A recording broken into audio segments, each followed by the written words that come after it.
rahmatullahi taala wa barakaatu.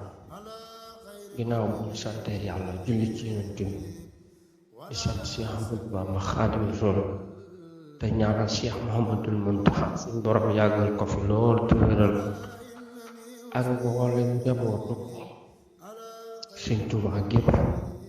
ñu jëlaat ay kàddu yu soññe jëmale ko ci daayira Jaalibatul Maraaxib.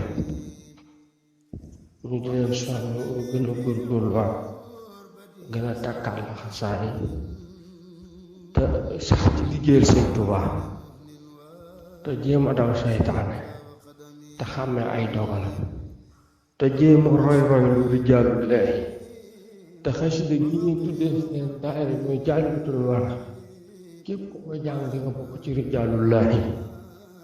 kon nag mbirum Sëñ Tuubaa boo ñu ko foowe te ku ci bokk na nga xam ne tànneef nga boo xamante ni sëriñ bi la tànnal ko. Sëñ Tuubaa nag tànnal la boppam dugal la ci boppam nga génne sa bopp ci sëriñ bi kenn lorul la yaa sa bopp te sëriñ bi de képp ku ko jàpp mucc ci lori àdduna ak yu àllaaxira. képp ku ko daw mbuugal ñeel na la moo xamante ni am na fu mu commencé waaye fa muy yem xamoo ko.